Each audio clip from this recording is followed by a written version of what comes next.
नमस्कार, India news देख रहे हैं आप और मैं हूं आपके साथ पुनीता सिंह। बुलेटिन की शुरुआत बड़ी खबर के साथ करेंगे। कफ सिरप सिंडिकेट के खिलाफ ईडी का एक्शन तेज हो गया है। 6 शहरों में 25 ठिकानों पर ईडी की जांच चल रही है। लखनऊ सहित 6 शहरों में ईडी की छापेमारी हो रही है। इसके अलावा वाराणसी, अहमदाबाद, जौनपुर और सहारनपुर में और साथ ही साथ रांची में भी ईडी की रेड कफ सिरप को लेकर और एक बड़ा सिंडिकेट जिसके नेटवर्क को खंगालने के लिए इस वक्त ईडी छापेमार कार्रवाई करती हुई नजर आ रही है। ये बड़ी खबर लगातार नकली कफ सिरप को लेकर जो पूरा मामला मध्य प्रदेश से शुरू हुआ, अब राज्य दर राज्य इसकी जांच हो रही है।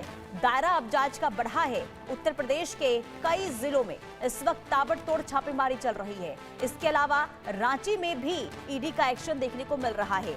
तो जांच तेज है और आखिर ये नकली कफ सिरप के कितने गिरोह हैं और इस गिरोह में कितने लोग शामिल हैं, इसे लेकर लगातार तलाशी अभियान, छापेमारी और ईडी की भी अब छापेमारी देखने को मिल रही है। यानी कि कैसे ये जो सिंडिकेट है काम कर रहा था, पैसों का लेन देन कैसे हो रहा था, इन तमाम पहलुओं पर अब एक के बाद एक कार्रवाई इस वक्त होती हुई नजर आ रही है। लेकिन नकली कफ सिरप जिसने कई सवाल भी उठाए, क्योंकि मध्य प्रदेश में कई मासूमों की जान नकली कफ सिरप के वजह से गई और इसके बाद जब जांच का दायरा आगे बढ़ा तो कई राज्यों का कनेक्शन भी इससे निकलकर सामने आया है। खास करके अब उत्तर प्रदेश में भी काफी हलचल देखने को मिल रही है। उत्तर प्रदेश में भी कई जगह दबिश दी गई जिसमें गिरोह का भी खुलासा हो रहा है। और साथ ही साथ आज की अगर हम बात करते हैं तो वाराणसी, अहमदाबाद, यहाँ पर लगातार छापेमार कार्रवाई जो देखने को मिल रही है। रांची में भी इस वक्त ताबड़तोड़ एक्शन ईडी का देखने को मिल रहा है।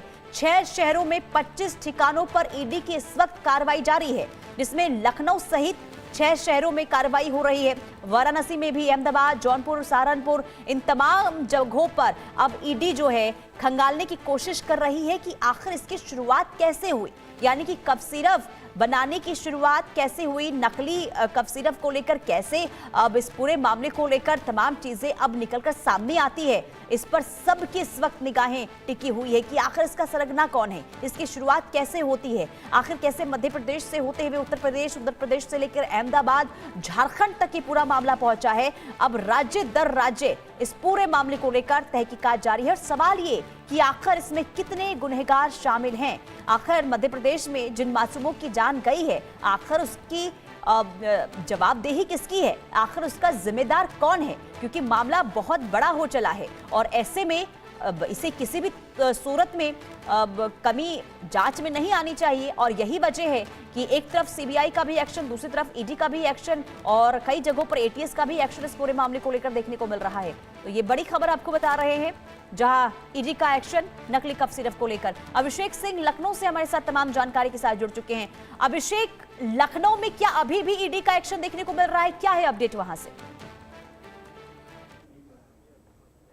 देखिए, आज इन्फोर्समेंट डायरेक्टरेट ने तकरीबन 25 ठिकानों पर यह छापेमारी शुरू की थी, जिनमें 6 अलग अलग लोगों के ठिकाने थे जो इस पूरे कफ सिरप यानी कोडिन कफ सिरप के इस पूरे काले सिंडिकेट में शामिल थे। हम जहां मौजूद हैं, ये लखनऊ में एसटीएफ के बर्खास्त सिपाही आलोक सिंह का घर है, जिसके अंदर लगातार अभी सुबह से ही इन्फोर्समेंट डायरेक्टरेट की रेड जारी है। आप तस्वीरें देख सकते हैं, एसटीएफ के एक बर्खास्त सिपाही आलोक सिंह, जिनका ये घर है, आलीशान घर, से देखकर ही तस्वीरें लग रही हैं और पता चल रहा है कि किस तरह से ये काली कमाई का पैसा कमाया गया। लेकिन हाँ, ये बिल्कुल साफ है कि उनकी एक कंपनी, जिसका नाम इस फार्मास्यूटिकल कंपनी का नाम सामने आया था, जिसके बाद शुभम जायसवाल के नाम के सामने आने के बाद ही एसटीएफ ने ये कनेक्शंस जोड़ना शुरू किए और फिर आलोक सिंह का नाम सामने आया। उनकी तरफ से कोर्ट में सरेंडर एप्लीकेशन भी मूव की गई और फिर यूपी एसटीएफ ने उन्हें गिरफ्तार किया।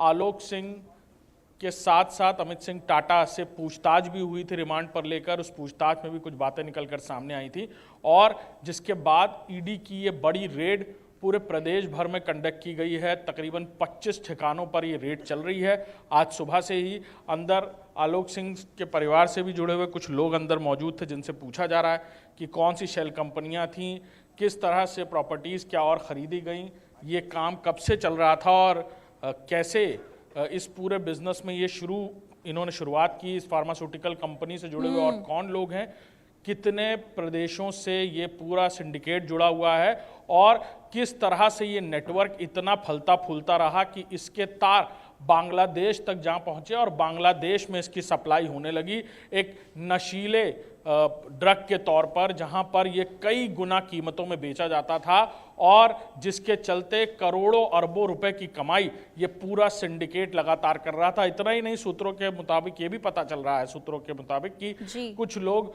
दुबई और गल्फ कंट्रीज में करोड़ों अरबों रुपए के होटल तक खरीदने में कामयाब हुए और वहां जाकर इस तरह बसे कि वो वापस भारत ही नहीं आए और वहीं से ऑपरेट करते रहे। शुभम, जो अभी फिलहाल यूपीएसटीएफ की गिरफ्त से आजाद है, फरार है, उसने एक वीडियो भी जारी किया और कहा कि वो इसलिए फरार है क्योंकि उसे लगता है कि उसकी गिरफ्तारी हो जाएगी, उसे फंसाया जाएगा। उसने एक सफाई भरा वीडियो भी सामने रखा था सोशल मीडिया पर, तेजी से वो वीडियो भी वायरल हुआ था, लेकिन उसकी भी गिरफ्तारी अभी नहीं हो पाई है। और ये वो लोग हैं जिनका नाम सामने आया था, खासतौर पर आलोक सिंह का, इनकी कंपनी के इन्वॉल्वमेंट को लेकर ये गिरफ्तारी की गई थी और अब इनके घर पर लगातार ये जो छापेमारी की कार्रवाई है इन्फोर्समेंट डायरेक्टरेट की, वो लगातार जारी है। जी, तो क्या अब तक अभिषेक, क्योंकि सुबह से आप बता रहे हैं कि कार्रवाई हो रही है, पूछताछ हो रही है, क्या अब तक कुछ हाथ लगा है क्या ईडी के?